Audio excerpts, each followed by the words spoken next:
வணக்கம். இன்றைய செய்திகள். தேசிய கல்வி நிறுவன தரவரிசை கட்டமைப்பு 2025 தரவரிசையில் கல்லூரிகளுக்கான பிரிவில் இந்திய அளவில் கோவை PSG 10வது இடத்தை பிடித்துள்ளது. இது குறித்து PSG கலை அறிவியல் கல்லூரி செயலாளர் கண்ணையன், முதல்வர் செங்குட்டுவன் ஆகியோர் செய்தியாளர்களுக்கு பேட்டியளித்தனர். இந்த வெற்றி ஒட்டுமொத்த PSG கலை மற்றும் அறிவியல் கல்லூரி குடும்பத்தின் அயராத உழைப்பு மற்றும் அர்ப்பணிப்புக்கு கிடைத்த ஒரு சான்றாகும். எதிர்பார்ப்புகளை மிஞ்சிய சாதனைகள் தேசிய அளவில் உயர்கல்வி நிறுவனங்களை மதிப்பிடும் NIRF கற்பித்தல் மற்றும் கற்றல் வளங்கள், ஆராய்ச்சி மற்றும் தொழில்முறை நடைமுறைகள், பட்டமளிப்பு முடிவுகள், சமூக இணைப்பு மற்றும் உள்ளடக்கம் மற்றும் கண்ணோட்டம் போன்ற பல்வேறு அளவுகோல்களின் அடிப்படையில் தரவரிசைகளை வெளியிடுகிறது. குறிப்பாக ஆசிரியர்களின் தகுதிகள், ஆராய்ச்சி வெளியீடுகள் மற்றும் மாணவர்களின் வேலைவாய்ப்பு முடிவுகள் ஆகியவற்றில் சிறந்த செயல்திறனை வெளிப்படுத்தியுள்ளோம். இந்த சாதனை ஒரு முடிவல்ல, இது ஒரு புதிய தொடக்கத்திற்கான ஒரு படிக்கல். எதிர்காலத்தில் இந்தியாவின் சிறந்த 5 கல்லூரிகளில் ஒன்றாக இடம்பெறுவதை இலக்கு. இதை அடைய உலகளாவிய கல்வி மற்றும் ஆராய்ச்சி கூட்டாண்மைகளை வலுப்படுத்துதல், பன்முகத்துறைகளில் ஆராய்ச்சியை ஊக்குவித்தல், டிஜிட்டல் கற்றலை விரிவுபடுத்துதல் மற்றும் நிலையான வளர்ச்சிக்கு முக்கியத்துவம் அளித்தல் போன்ற பல திட்டங்களை வைத்துள்ளோம். மாணவர்கள், ஆசிரியர்கள், ஊழியர்கள் மற்றும் முன்னாள் மாணவர்கள், ஆதரவாளர்கள் அனைவருக்கும் நன்றிகளை தெரிவித்துக் கொள்கிறோம் என்றனர்.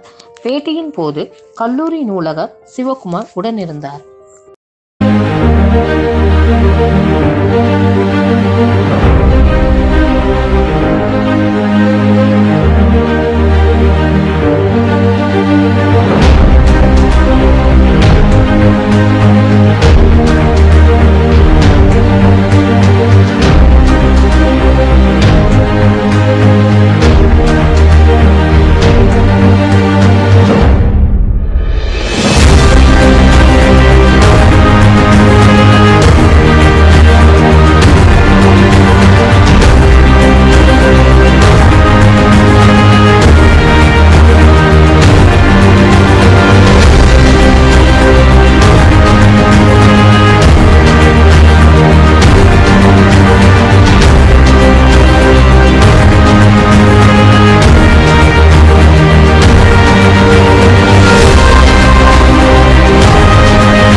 அனைவருக்கும் காலை வணக்கம்.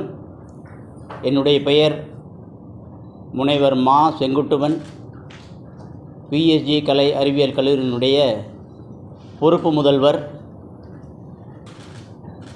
இன்றைய தினம் எங்கள் கல்லூரி இந்திய அளவிலே என்ஐஆர்எஃப் ரேங்கிலே 10வது இடத்தை நாங்கள் அடைந்திருக்கிறோம். அது ஒரு பெரிய மகிழ்ச்சியான செய்தி. இந்த தருணம் இதற்கு காரணம் எங்களுடைய கல்லூரியிலே பணி செய்ய இருக்கக்கூடிய ஆசிரியர் பெருமக்கள், ஆசிரியர்களா பணியாளர்கள், ஆய்வு செய்யக்கூடிய மாணவர்கள், முன்னாள் மாணவர்கள் சங்கத்தினுடைய பொறுப்பாளர்கள், உறுப்பினர்கள் மற்றும் தொழில் சார்ந்த நிறுவனங்கள், இத்தோடு இல்லாமல் எங்களுடைய மேனேஜ்மெண்ட்டினுடைய தொடர்ந்த ஒரு உதவியினாலையும் சப்போர்ட்டினாலையும் எங்கள் கல்லூரி இன்றைக்கு 10வது இடத்திலே இந்திய அளவிலே அடைந்தது பெரிய ஒரு நாங்கள் வெற்றியாகவே கருதுகிறோம். ஏனென்றால் இந்திய அளவிலே குறிப்பாக இந்த 10 கல்லூரியிலே இருக்கக்கூடிய அளவிலே எங்களுடைய கல்லூரி மாணவர்களுடைய எண்ணிக்கை 14,000க்கு மேல் உள்ளது. பெரிய கல்லூரி.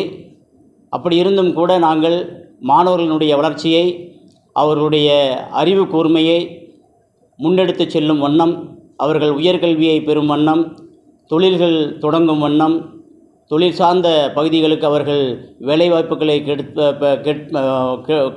பெற்று அவர்கள் வேலைக்கு செய்கிறார்கள் என்ற ஒரு பெரிய வாய்ப்பினை எங்கள் கல்லூரி வழியாக நாங்கள் தருகிறோம். அதுதான் எங்களுடைய கல்லூரியினுடைய பெருமையாக நாங்கள் கருதுகிறோம். அதனுடைய அடிப்படையிலே தான் நாங்கள் இந்த என்ஐஆர்எஃப் ரேங்கில் இருக்கக்கூடிய 5 பேராமீட்டர்களிலும் நாங்கள் கூடுதலாக மதிப்பு பெற்று நாங்கள் 10வது இடத்தை அடைந்திருக்கிறோம் என்பதே எங்களுக்கு மிக மகிழ்ச்சியான தருணம். எவ்வளோ ஸ்டூடெண்ட்ஸ் மொத்தம் இருக்காங்க? எங்களுடைய கல்லூரியிலுங்க சார் 14,800 சில்லற மாணவர்கள் இருக்காங்க சார். எல்லாம் எய்டட் செக்ஷன், எஸ்எஃப் செக்ஷனும் சேர்த்து. எவ்வளோ ஸ்டூடெண்ட்ஸ் வெளியே போகிறாங்க சார்? வெளியே செல்லக்கூடிய மாணவர்கள் 3ஆம் ஆண்டு முடித்து இளம் அறிவியல், இளம் கலை மாணவர்கள், முதுகலை அறிவியல் மாணவர்கள் மொத்தம் 4,000 மாணவர்கள் வெளியே செல்கிறார்கள். பிளேஸ்மெண்ட் எப்படி சார்? சார், அவர்களுக்கு பலவித இடங்களிலே பிளேஸ்மெண்ட்டுகள் சென்று கிடைத்து செல்கிறார்கள். காரணம், எங்கள் கல்லூரியிலே பிளேஸ்மெண்ட் என்று சொல்லக்கூடிய ஒரு பகுதி எங்கள் நிர்வாகத்தினுடைய ஒரு பெரிய ஒரு பகுதியாக எடுக்கப்பட்டு அவர்களுடைய உதவிகள் கொடுக்கப்பட்டு தொடங்கப்பட்டது. இன்றைக்கு வரைக்கும் அந்த பிளேஸ்மெண்ட் செல் வழியாக நிறைய மாணவர்கள் பிளேஸ்மெண்ட்டு கிடைத்து செல்கிறார்கள்.